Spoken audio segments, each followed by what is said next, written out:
युधिष्ठिर जी ने पूछा कि आप भगवान परशुराम जी के शिष्य हैं, आज रात्रि कृपा करके आप उनका यश सुनाएंगे तो हमारा जो ये रात्रि का समय बड़ा पावन व्यतीत हो जाएगा। अकृतवर्ण ने कहा, भरत कुल भूषण, हमारे गुरुदेव भगवान परशुराम की बड़ी पावन कथा है। पांडुनंदन भगवान परशुराम जी ने शास्त्रार्जुन नाम से प्रसिद्ध है राज कार्तवीर का वध किया था। उसके 1000 भुजाएं थी। सबसे बड़ी बात कि उसको संग मिला था दत्तात्रेय जी का। दत्तात्रेय जी उसकी सेवा से बहुत प्रसन्न हुए थे। एक विमान दिया था तो दिव्य रत्नों से जटित स्वर्ण का था, और उस विमान से वो कहीं भी जा सकता था, कहीं भी। सेवा के बल से आशीर्वाद और विमान प्राप्त करने के कारण वो मतवाला हो गया। यहां सुधार होना चाहिए।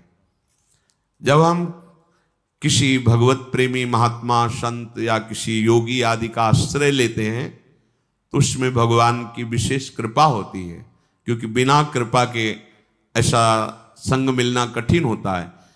जब उनका समीपता प्राप्त होती है तो हमारे हृदय में बिना साधना के आनंद होता है। ज्यादा प्रयास नहीं करना पड़ता भजन में। अगर आपको जलन हो रही है तो आप विपरीत चिंतन कर रहे हैं, नहीं तो आप संग का रंग देखिएगा।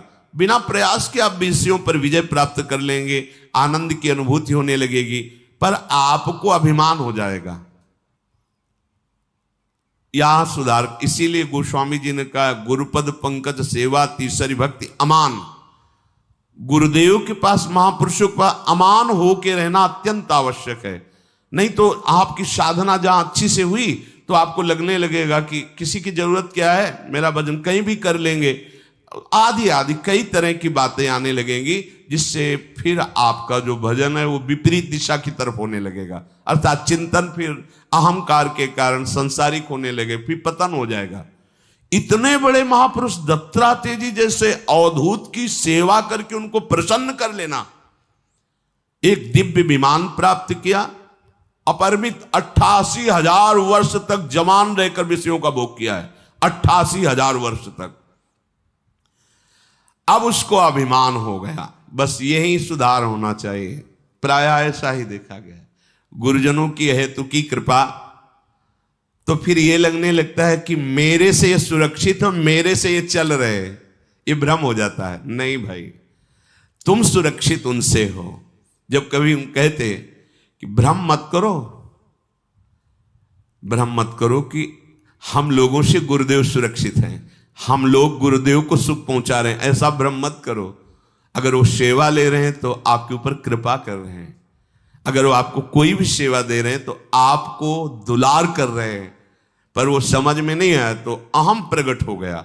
अहम प्रकट हो गया तो पूरा मार्ग ही लुप्त हो गया, लुप्त हो गया, नामो निशान मिट जाता है। अहंकार बहुत बड़ा सर्वनाशक है और ये आ जाता है। अच्छा, महापुरुषों का स्वभाव इतना सरल और कोमल होता है कि आप जैसे अहम युक्त सद्गुण प्रकट किया जाए तो आप जान पाओगे, क्योंकि अहंकारी हो तो आपको दबाव लगेगा। और जो निर्मल हृदय के महात्मा है, सहज सरल दैन्य, तो आपको लगता क्या है, पर पता नहीं है। बहुत ऐसे महापुरुषों से बहुत सावधानी रखनी चाहिए। जैसे एक अहम युक्त होता है कि देख लेंगे तुम्हारी ये जो असत वृत्ति है, हम इसको देख लेंगे, तू कर असत वृत्ति में देखता हूं तो तुम दब जाओगे। अच्छा, ये कि हम तो आपके योग्य ही नहीं है, आपने गुरु बना लिया है, हम तो बहुत सावधान। ऐसे महापुरुष से बहुत सावधान, मिटिया मेट हो जाओगे, जरा सा अपराध बन जाएगा।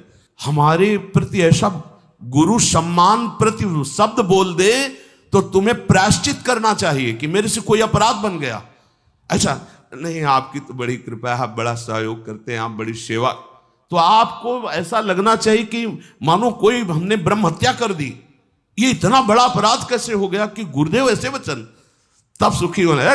देखते हैं तू जाके दिखा बोला असत मार्ग में, देखे कैसे तू चलता है, तो तुम्हें नाच पड़ना चाहिए। बल गया, अब माया परास्त नहीं कर सकती, मेरे ऊपर नजर है।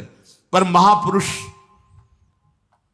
बड़े सुहृद और बड़े दयालु और बड़े दैन्य होते हैं, तो हम अहंकारी उनके इस भाव को समझ नहीं पाते, उनकी सहज दैन्यता को नहीं समझ पाते। अब इसको इतना अहंकार हो गया कि दत्तात्रेय जी का आशीर्वाद, दिव्य विमान, भारी बल, वो प्रभाव से शक्तिमान हो। ये बहुत, किसी भी महापुरुष के समीप यदि कृपा का अनुभव हो रहा हो तो जैसे जैसे कृपा अनुभव वैसे वैसे दैन्य होते जाओ, उनकी निरपेक्षता बढ़ेगी और तुम्हारी आसक्ति बढ़नी चाहिए। हम लोग क्या सोचते हैं कि इतनी सेवा करते हैं, एक बार भी दुलार नहीं करते हमें, दूसरा आया तो हंस के बात करते हैं, दूसरा आया तो माला पहना दिया, रात दिन आज्ञा में कभी एक बार मुड़ के भी पीछे नहीं देखते हैं। बात सावधानी की समझ लेना, आंखों से देखना ही देखना नहीं होता, हृदय का देखना होता है। वो हृदय दृष्टि से तुम्हें देखते हैं, ये बाह्य दृष्टि वाले इसलिए इनको बाह्य दृष्टि देते हैं, तुम हृदयस्थ हो। और दूसरी बात, जब आप में अधिक अपनापन हो जाएगा तो फिर ये सब बंद हो जाता है, माला पहनाना, ये प्रसाद, ये सब बंद हो जाता है। भूख लगी, प्रसाद पालो जाके, कपड़ा फट गया, कपड़ा ले लीजिए, खत्म। कैसे हो आप, सुख, ये सब व्यवहार नहीं होता। मतलब मैं और आप अब दो नहीं रह गए। सोचो किस पदवी पे पहुंच रहे हो। पर अज्ञानी अहंकारी जी ये सोचता है, ये अभी आए हैं, इनके सामने हाथ जोड़ेंगे, ऐसे करेंगे और इनसे मुस्कुराएंगे, सेवा में लगे, एक बार भी मुस्कुराहट नहीं, एक बार भी नहीं देखना। इसलिए नहीं देखना कि तुम हमारे हृदय हो, तुम बाहर नहीं हो, तुम हमारे हृदय हो। पर वो समझ में नहीं आता। भगवान शंकर इतने कृपाल हुए कि दक्ष की प्रार्थना पर उनकी पुत्री सती को स्वीकार करके अर्धांग में वास दिया। और जब प्रजापति पद पर वरण हुआ दक्ष का, तो सभा में आए। तो बड़ा पद है प्रजापति, प्रजापति पद भगवान ब्रह्मा जी का, उसी के समान है ये पद, उसे परमेष्ठी पद कहते हैं। प्रजापति पद, लोकपाल भी खड़े हो जाएंगे, कुबेर, वरुण, अग्नि, ये सब खड़े हो जाएंगे, ऐसा पद है। सब खड़े हो गए, भगवान शंकर नहीं खड़े हुए और ब्रह्मा जी नहीं खड़े हुए। दृष्टि गई, सब खड़े, भगवान शंकर नहीं खड़े, ब्रह्मा जी नहीं खड़े, तो प्रणाम किया, क्योंकि वो परमेष्ठी पद है, बड़ा पद है। भगवान शंकर की तरफ देखा, ये क्यों नहीं खड़े हुए? सभा में से बंदर के जैसे नेत्र वाले को अपनी कमल नैनी पुत्री प्रदान करी, और क्या क्या बोलते चले गए। तब इत समझ में आ रहा था कि ये है पद का अभिमान। वहां गोस्वामी जी ने लिखा है, को नर अस जन्मा जगमाही प्रभुता पाहि जाहि मद नाही। ये बहुत सावधानी का विषय है। अब इस शास्त्राबाहु का इतना अभिमान बढ़ गया कि विमान से देवताओं के लोक में जाता, वहां के वनों को रौंदता, देवता लोग घूम रहे, विहार कर रहे, विध्वंस मचाता। भगवान दत्तात्रेय के वरदान के कारण कोई इससे बोल भी नहीं सकता। जब पता चलता कि दत्तात्रेय जी द्वारा दिया हुआ विमान और आशीर्वाद, सब शांत हो जाता, क्योंकि भगवान की अवतार दत्तात्रेय जी भी हैं। ये ऐसा अत्याचार करने लगा कि बड़े बड़े ऋषियों के आश्रम में जाता, जैसे दैत्य लोग विनाशकारी लीला करते हैं ऐसा करता, आश्रम को विध्वंस करना। ऐसे सब देवता लोग एकत्रित हुए और भगवान श्री हरि से प्रार्थना की कि इतना पराक्रम दे दिया है आपने दत्तात्रेय जी के रूप में कि इसे अब वो संभाल नहीं पा रहा है, बड़े बड़े ऋषियों का अपमान कर रहा है, देवलोक में आकर के ऊपर। एक दिन तो सची के साथ हास्य विनोद कर रहे थे देवराज इंद्र, वहां प्रवेश करना है, कोई रोक सकता नहीं था, और बड़ा उपहास किया देवराज इंद्र का। अमोघ अस्त्रधारी हैं, पर सबसे बड़ा भय होता है महात्मा का। सबको भय था कि भगवान दत्तात्रेय जी का कृपा पात्र है, कहीं इससे कोई विरोध करे तो उधर ना विरोध हो जाए। जैसे आपको कोई, हम अपने लोगों को कोई आदर कर रहा है तो महारानी जी के कारण कर रहा है, अपना कोई बल नहीं। ये कहीं कोई इनके मन को दुख लगे, वो महारानी जी, ये गुरुजन, आराध्य देव, इनको देख करके हमारा डर नहीं है, उनका डर है, उनका बल है, उनका भय, क्योंकि हम उनके हैं। इस बात से देवराज इंद्र ने देवताओं के साथ भगवान से कि बहुत अभद्र हो रहा है, कहीं भी चला जाता है, कोई रोक टोक नहीं है, विमान ऐसा भगवान दत्तात्रेय जी ने दिया है, समस्त प्राणियों के लिए आपको इसको शासन में लेना होगा। विश्ववंदित भगवान ने कहा सब कार्य निश्चित है, आप लोग जाओ, निश्चिंत रहो। अत्यंत रमणीय भगवान श्री हरि ने कहा कि पहले ही सब निश्चित हो चुका है, आप शांति पूर्वक जाइए, बस समय का इंतजार कीजिए।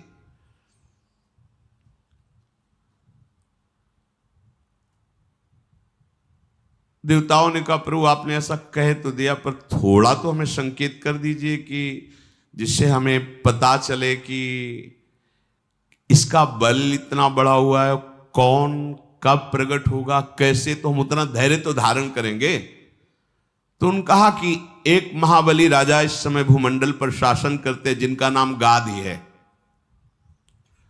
वो इस समय राजधानी छोड़कर वन प्रदेश में मंत्र का अनुष्ठान कर रहे हैं। उसी अनुष्ठान से पूर्ण उनके एक कन्या उत्पन्न हुई है जो बहुत ही सुंदरी है। उसके विवाह का समय आ गया है और भृगु जी के पुत्र महान तपस्वी ऋचिक मुनि ने उसको देख लिया है, वो उसका वरण करेंगे। ऋषियों का यह था कि इनका देखने का तात्पर्य कोई काम भाव से नहीं होता था। भगवान ब्रह्मा जी को सब ऋषियों का आदेश स्वीकार करने के लिए प्रेरणा होती थी, आप गृहस्थ धर्म स्वीकार करें और एक संतान चाहे उत्पन्न करें, क्योंकि ऋषियों की संतान हम सब हैं। अगर अपने अपने गोत्रों की तरफ पहुंचो तो हम सब ऋषियों की ही संतान हैं। तो गाधी ने कठोर व्रत का पालन करने वाले ब्रह्म ऋषि ऋचिक को देखा, क्यों आ रहे हैं?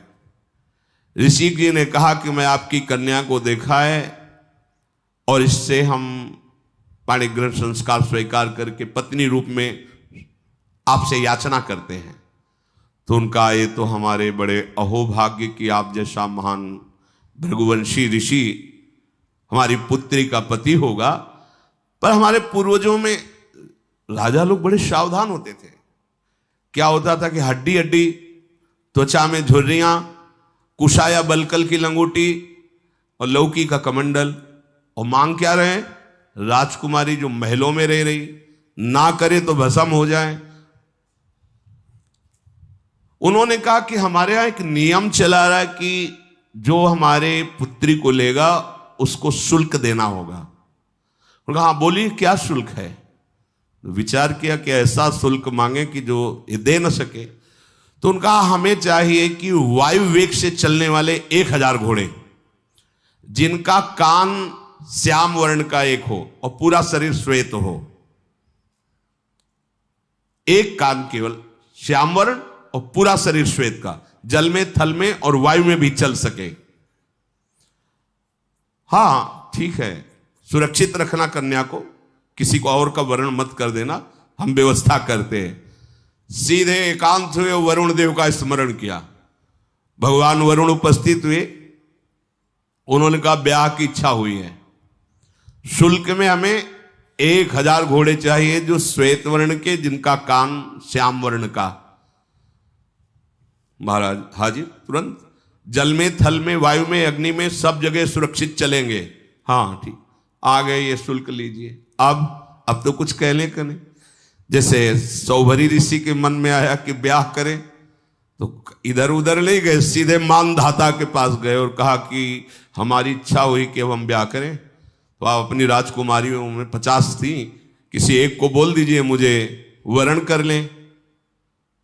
अब कैसे? शरीर से जैसे मछली की गंध आती है, ऐसे जल में रहने से शरीर सेवार आदि लगी ऐसे। अब डर तो रहे थे कि कुछ बोले तो सांप न दे दे, हाँ बोले तो राजकुमारी। पास बैठना तो मुश्किल, ऐसी गंध आ रही थी। यमुना जी में और जल में समाधिस्थ होकर भजन करते थे, कोई मकान नहीं, कोई कुटिया नहीं। मानधाता ने कहा आप महाराज बड़ी कृपा की, महल में जाओ, जो राजकुमारी पसंद कर ले उसे आप वरण कर लो। अच्छा, मतलब समझ गए कि हमें कौन पसंद करेगा। ऐसा रूप धारण किया। उन्होंने कहा मंत्री से बोल दो जाके कि महल में बोल दे कि महाराज सौभरी आ रहे हैं और जो पसंद करना चाहे पसंद कर ले। जब महाराज प्रवेश हुए तो शरीर से दिव्य सुगंध, नव यौवन अवस्था, दिव्य तेजों में शरीर। 50 ने कहा चलो 50 का वरण। मानदाता से कहा 50 तैयार है, 50 ब्याह करेंगे। तो उनका महाराज को दक्षिणा भी ले लीजिए जिससे कुछ खाने पीने की व्यवस्था। बोले नहीं, कल आ जाना यमुना किनारे तुम, और तुम देखना कि चक्रवर्ती सम्राट होकर तुम्हारा वैभव क्या है और मैं एक लंगोटी वाला बाबा जी मेरा वैभव क्या है। संकल्प से अमरावतीपुरी से भी सुंदर राजधानी तैयार कर दी और सब रानियों के दिव्य महल। एक दिन बैठे थे, छोटे छोटे बच्चे खेल रहे थे, तब उनको होश आ रे, जिस तपस्या को भगवान की प्राप्ति के लिए संचय किया था वो सब ये ठगा गया। तभी लिखा है संगम त्यजेत मिथुन व्रति नाम मुमुक्षु सर्वात्मनान विसृजेत बहिरिंद्रियाणि एकश्चरण राष्ट्र चित्त मनंती से युंजी तद वृत्ति साधु चेत प्रसंगा। बोले कभी भी मुमुक्ष धर्म अर्थात मोक्ष प्राप्त करने वाले उपासक को गृहस्थ धर्म का अवलंबन करने वाले अर्थात मैथुन धर्म से युक्त किसी भी प्राणी को नहीं देखना चाहिए। एक मछली को मैथुन धर्म से युक्त देखकर मेरी ये दुर्दशा हो गई, वो दुर्दशा ही कही जाती है। जहां सच्चिदानंद भगवान की प्राप्ति वहां उसी तप का प्रयोग माया रचना में, माया के भोगों में। 1000 की संख्या के वो अश्व अर्पित किए। अकृतवर्ण जी सुना रहे कि ऋचिक मुनि ने वरुण से वो जब श्याम कर्ण के घोड़े आकर के दिए तो सम्मान के साथ महाराज गाधी को अपनी पुत्री देनी पड़ी। विवाह हुआ। जब विवाह की बात सुनी तो ऋचिक जी के पिता महाराज भृगु वहां पधारे, अपनी पुत्र वधू राजकुमारी और पुत्र को देखकर बहुत प्रसन्न हुए। दोनों को आशीर्वाद दिया, दोनों ने पूजन किया, हाथ जोड़कर खड़े हो गए। तो भगवान भृगु जी ने कहा पुत्र वधू पहली बार मिलन हुआ है, तुम जो चाहो वरदान मांग सकती हो, मेरे लिए कुछ भी अदेय नहीं है। तो सत्यवती जी जो ऋचिक जी की पत्नी है उन्होंने हाथ जोड़कर कहा कि मेरी माता पिता के यहां पुत्र नहीं है, मैं ही एक पुत्री थी, एक पुत्र मेरी माता को हो और कृपा करके एक पुत्र मुझे प्रदान कीजिए। भृगु जी ने कहा ठीक है, तुम स्नान करने के बाद वो पीपल का वृक्ष उसका आलिंगन करना और ये मैं चरु बना रहा हूं, तुम इसको पाना और अपनी मां को बुला लो, वो भी स्नान करे और बट वृक्ष का आलिंगन करे और ये चरु अपने मां को पवा देना। ऐसे पुत्र प्रतापी पैदा होंगे, विश्व नमन करेगा। जो बरगद के वृक्ष का आलिंगन तुम्हारी मां करेगी, पीपल के वृक्ष का आलिंगन तुम करोगी। अब मां राजरानी थी, जब उनको बुलाया और ये बात कही तो जानती थी कि भृगु जी बहुत समर्थ महापुरुष है। तो उन्होंने सोचा अपने परिवार के लिए विशेष चरु की रचना की होगी। तो उनका बेटी चरु तो चरु है, तुम अपना चरु हमें दे दो, हमारा चरु तुम ले लो और तुम बट वृक्ष का आलिंगन करो, मैं पीपल वृक्ष का आलिंगन। उल्टा ओ सहज स्वभाव में मां के प्यार में यद्यपि नहीं करना चाहिए। गुरुजनों की जैसी आज्ञा उसमें एक भी अक्षर मिलावट नहीं करनी चाहिए। भृगु जी जे भी ध्यान में बैठने को हुए तो संकेत हुआ, जैसे संत जन किसी के मन की बात वो ऐसे नहीं जानते कि तुम्हारे मन का चिंतन, ऐसा नहीं, वो जैसे मैसेज आता है ना ऐसे संकेत आता है, तब एकदम ये तुम ऐसा क्यों कर रहे थे। ये नहीं कि हर समय तुम्हारे मन का निरीक्षण हो, ऐसा नहीं है। वो तो अपने आराध्य देव में लगे हुए हैं, वो आराध्य देव भेजते हैं, देखो ऐसी गलती हो गई, तो अचानक को एकदम दृष्टि जाती है कि आपने ऐसा। भृगु जी वहां आए और सत्यवती जो पुत्र वधू थी उनसे बोले जैसा कहा था वैसा किया। तो वो संकोच में हो गई, भगवान मां के प्रेम के कारण उल्टा हो गया। तुम्हारी माता ने तुम्हें ठग लिया, तुम्हें हमारी आज्ञा का पालन करना चाहिए, माता की नहीं। अब यहां संकेत मिलता है कि जब किसी ऋषि सदगुरु महात्मा की आज्ञा हो तो उसे माता पिता की सलाह से नहीं, वो केवल उन्हीं से सलाह ले लीजिए। अगर संशय तो उन्हीं से पूछिए, किसी और से नहीं। ये नहीं कि वो घर परिवार वालों को से सलाह ले, नहीं, वो मोह युक्त है और वो ज्ञान युक्त बात है। तो किसी सदगुरु संत महात्मा ही के द्वारा जो आदेश हुआ है उसी से सलाह ली जाए, नहीं तो गड़बड़ हो जाएगा।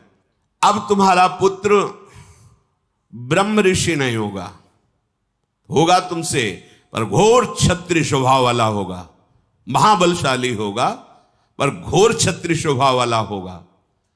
और तुम्हारी माता के जो पुत्र होगा वो ब्रह्म ऋषि पैदा होगा, उसके आचार विचार सब ब्राह्मणत्व से युक्त होगा, महापराक्रमी होगा, साधुओं के द्वारा सम्मानित होगा।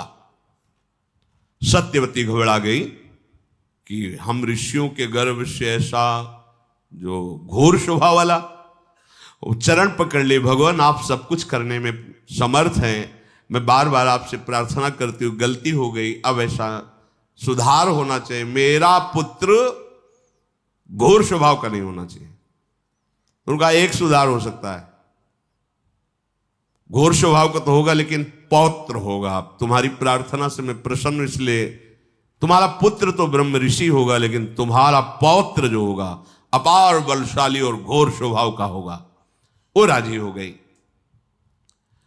तो कुछ समय के बाद सत्यवती ने महर्षि जमदग्नि जी को जन्म दिया। जमदग्नि जी, जमदग्नि जी बाल्यावस्था से ही तपस्या, तेज, सबसे संपन्न और बिना पढ़े वेदों का ज्ञान, भगवान भृगु जी की आशीर्वाद से सूर्य के समान तेज जिनके मुख से प्रकट हो रहा है, ऐसे धनुर्वेद स्वयं प्रकट होकर उनको शिक्षा, धनुर्वेद प्रकट होकर शिक्षा दिए। महातपस्वी जमदग्नि जी वेदाध्ययन, तपस्या, शौच, संतोष, यम, नियम, इनके पाल, देवता भी आश्चर्यचकित हो गए, ऐसा जमदग्नि जी का साधन। जमदग्नि जी जब युवावस्था को प्राप्त हुए तो कैसे इस सृष्टि को आगे बढ़ाएं, तो उस समय के बहुत प्रसिद्ध धर्मात्मा राजा प्रसेनजीत थे, उनके यहां गए और कहा कि मैंने सुना है तुम्हारी पुत्री का नाम रेणुका है और बहुत सुशील, व्रतधारी, संयमी है। मेरा नाम जमदग्नि है, मैं ऋषियों की परंपरा से युक्त हूं, तुम्हारी कन्या को मांगता हूं। मुनि ने जब ऐसा कहा तो आनंदित होकर चरणों में प्रणाम करके उन्होंने अपनी राजकुमारी रेणुका जी को जमदग्नि जी को दे दिया। अब राजकुमारी और एक ब्रह्म ऋषि एकदम अंतराय होता था, क्योंकि महलों में पली, महलों में बड़ी, और ये वलकल की लंगोटी और जंगल के कंदमूल फल खाना। राजकुमारी रेणुका भगवान के समान उनको पूछ करके कि हमारे प्रभु हैं, उनके साथ रहने लगी और तपस्या का अभ्यास करने लगी। पति के अनुकूल चलती, समयोचित धर्म के अनुसार जमदग्नि जी ने 4 पुत्र प्रकट किए और ये 5वें पुत्र घोर स्वभाव वाले महान पराक्रमी भगवान परशुराम जी प्रकट हुए। यद्यपि अवस्था में 5वें छोटे थे, लेकिन बल में और गुणों में सबसे बड़े चढ़े थे। एक दिन की घटना है, बड़ी सावधानी की। महाराज जमदग्नि, संध्या का समय था, उत्तम व्रत का पालन करने वाले रेणुका जी से कहा कि संध्या का समय है, संध्या तर्पण करने के लिए नदी से जल और पत्र पुष्प उपस्थित किए जाएं। वो नदी के तट पर गई। वहां मार्तिकावत देश का राजा चित्ररथ कमलों की माला पहने हुए बहुत सी स्त्रियों के साथ जल क्रीड़ा, मनोरंजन, विहार। राजकुमारी थी, महलों में पली थी, महर्षि जमदग्नि जी के कठोर तपस्या के बीच में रह रही थी, तो पूर्व संस्कार राजकुमारी के थे ना, तो उस राजा का वैभव देखकर अच्छा लगा। उनका स्त्रियों से मिलना, हंसना, खेलना, जल विहार आदि। वो भूल गई कि मुझे पहुंचना है महर्षि के पास, और वो मानसिक विकार से युक्त हो गई। हृदय में कुछ क्षण के लिए एक अशांति पैदा हो गई। वो अच्छा लगा, उनकी काम चेष्टा, जो उनका वो जल भी, उनको अच्छा लगा, अच्छा लगा, बस ये बात है। तुरंत होश आया, अरे महर्षि तपस्वी त्रिकालज्ञ है, वो तो मेरे हृदय की बात जान जाएंगे। अब घबरा गई, पुष्प और पत्र लेकर पहुंची। एक दृष्टि में जमदग्नि जी ने देखा विलंब कैसे, घबरा गई। कैसे बतावे कि राजा स्त्रियों के साथ जल केली कर रहा था, उसे देखकर मेरे मन में ऐसा। आंख मूंदी एक क्षण और कहा, तुम धैर्य से च्युत हो गई, ब्रह्म तेज से वंचित हो गई, तुम्हारा आचरण धिक्कारपूर्ण है। हम ब्रह्म ऋषियों के समीप रहने वाली किसी को देखकर मन विचलित हो जाए। चारों पुत्र बैठे हुए थे, कहा खड़े हो, अस्त्र उठाओ, गला काट दो इसका। किसकी हिम्मत की मां का गला काट दे। वो सर झुका के खड़े हो गए। चारों माता के चरणों में प्रणाम, क्योंकि परम पवित्र, कहीं कोई गलती नहीं थी। पहले था मन से भी पाप नहीं सोच सकते, इन्होंने पाप सोचा नहीं था, उस क्रिया को देखकर अच्छा लगा था, बस। जीना मुश्किल हो जाए। अब देखो, अगर ऐसे दंड मिलने लगे ना, इसीलिए कहते हैं हमारी अलवेली सरकार लाडली जो है, तो उन्हीं के बल से छाती ठोक के कहते भगवत प्राप्ति हो जाएगी। ये तो भगवत प्राप्ति, दिन में हजारों बार झूठ बोलते होंगे। हेलो, आप कहां हो? वो इस समय तो हम आगरे में हैं और हैं वृंदावन में, बगल वाली गली के घर से बात कर रहे हैं और झूठ पूरा बोलते चले। हम धर्म से भी नहीं चल पा रहे। बोले हम कसम से कहते हैं, ये जो कपड़ा है ना आपको जो दिखा रहे हैं, बस आपके कारण 120 रुपया मीटर कह रहे हैं, ये कसम से कह रहे हैं। ये बिल्कुल इतना मुनाफा नहीं है, और 70 रुपया मीटर का है।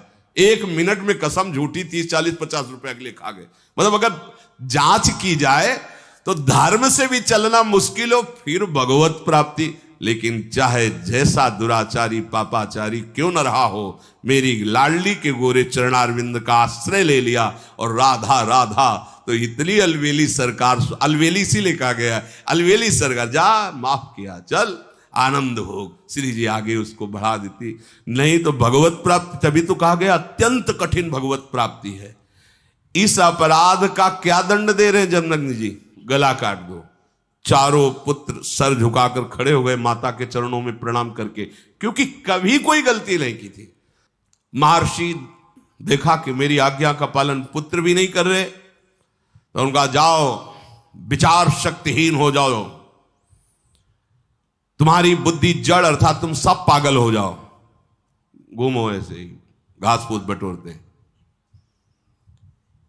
उसी समय देखा कि फरसा धारण किए अमित तेजस्वी भगवान परशुराम जी पधारे। जमदग्नि जी को प्रणाम किया उन्होंने, उनका बेटा बिना कुछ विचार किए मेरी आज्ञा का पालन करो, अपनी माता का सर काट दो। प्रणाम किया और तत्काल फरसे से सर काट दिया, माता का सर काट दिया। जब सर काट दिया तो उनका कोप शांत हुआ, प्रसन्न होकर बोले, बेटा तुमने जो हमारी आज्ञा का पालन किया इससे मैं बहुत प्रसन्न हूं, कोई ऐसा नहीं कर सकता था, तुम ही हो कि पिता की आज्ञा का पालन किया। बोलो तुम्हारी क्या कामना है? तो उनका मेरी मां पुनः जीवित हो जाए और उनको कभी स्मृति भी ना आवे कि मैंने प्रहार किया था। तथास्तु। जानते थे भगवान परशुराम जी कि मेरे पिता इतने सामर्थ्यशाली, उनको कभी इस घटना की स्मृति भी ना आवे। बोले तथास्तु। और दूसरी बात, मेरे भाइयों को जो आपने शाप दे दिया है कि वो जड़वत पागलवत हो जाए, तो मैं आपसे प्रार्थना करता हूं पुनः वो स्वस्थ और विवेकवान हो जाए। उनका तथास्तु, ऐसा ही हो।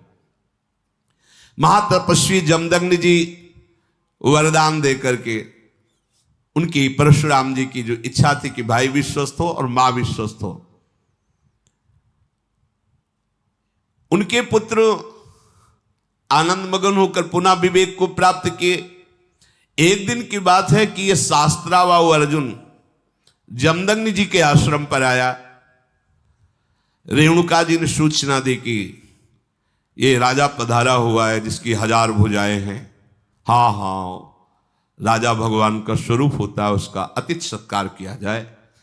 तो भगवान जमदग्नि जी ने और रेणुका जी ने जो पत्र पुष्प राजा को अर्घपाद्य देकर बैठाला, सेवा की। उसने सेवा स्वीकार की और कहा आश्रम को नष्ट कर दिया जाए। बड़ा बलवान था, सब वृक्ष और कुटिया सब विध्वंस कर दिया गया और होम धेनु जो गाय थी उससे बलपूर्वक घसीट करके ले गए। जब परशुराम जी नित्य दर्शन करने पिता के आते थे, एकांत में तपस्या और एक बार आकर प्रणाम करना। जब वहां आए तो देखा आश्रम उजड़ा हुआ।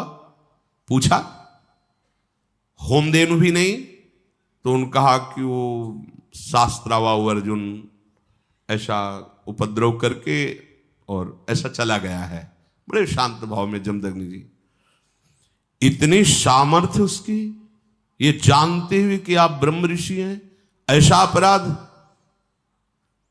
प्रणाम किया, फरसा उठाया और वो अभी नगर में प्रवेश ही करने वाला था। ललकारा उसको, परिक के समान मोटी भुजाएं उसकी, दत्तात्रेय जी के वरदान से पुष्ट भगवान परशुराम जी ने काट काट करके उसकी भुजाओं को उसको काट के बिछा दिया।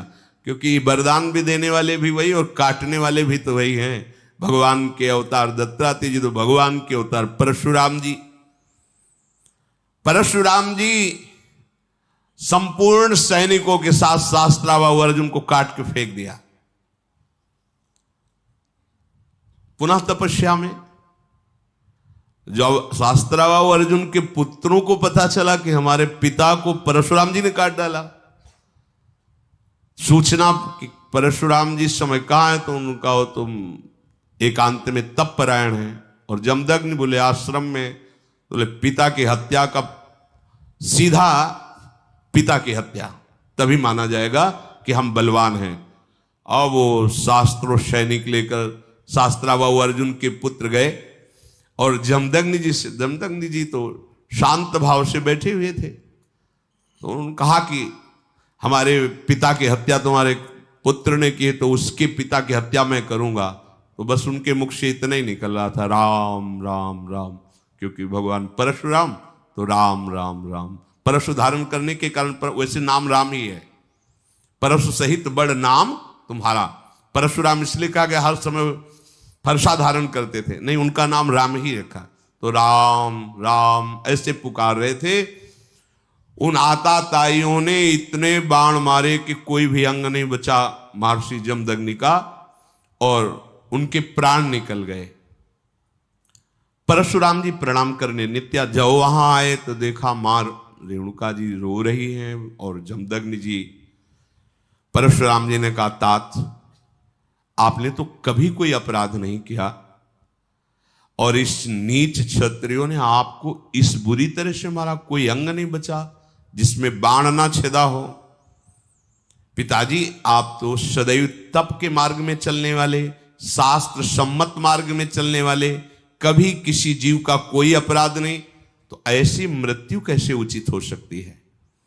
जो तपस्या में संलग्न है या युद्ध से विरत है या वृद्ध है, ऐसे का कभी वध नहीं किया जाता, शास्त्र सिद्धांत है।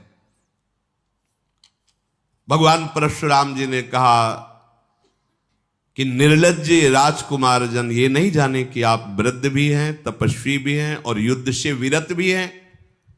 असहाय पुरुषों के समान मार डाला। भांति भांति से विलाप करके करुण क्रंदन करने लगे भगवान परशुराम।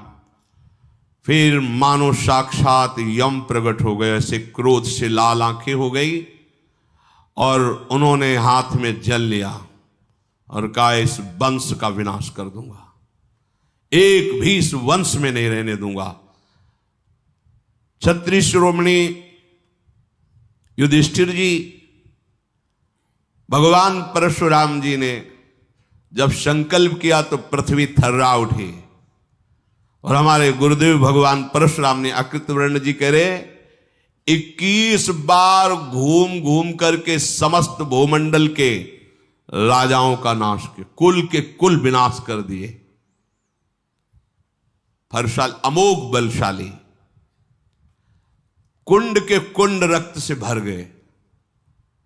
भगवान परशुराम जी का एक घोर कर्म देख करके जमदग्नि जी के पिता ऋचिक वो प्रकट हुए और कहा, जमदग्नि कुमार बस हो गया, अब एक भी क्षत्रिय का वध नहीं करोगे, तपस्या करो, यज्ञ करो, मंत्राकार वृत्ति करो, जो ऋषियों का धर्म है। ये ऋषि धर्म नहीं है, आप घोर स्वभाव से जो विचरण करते हुए अब बस। भगवान परशुराम जी ने उनकी बात स्वीकार की और जितनी भी राजाओं के वध करके पृथ्वी जीती थी सब कश्यप जी को दान में दे दी। संपूर्ण जगत जो आताताई राक्षस स्वभाव के क्षत्रिय थे, इनके नाश से सुखी हुआ। पूरी रात ये कथा कहते व्यतीत हुई। इसी समय भगवान परशुराम जी चतुर्थी तिथि प्रातःकालीन बेला सब ऋषि और युधिष्ठिर सब खड़े हो गए। अमित तेज भगवान परशुराम जी का।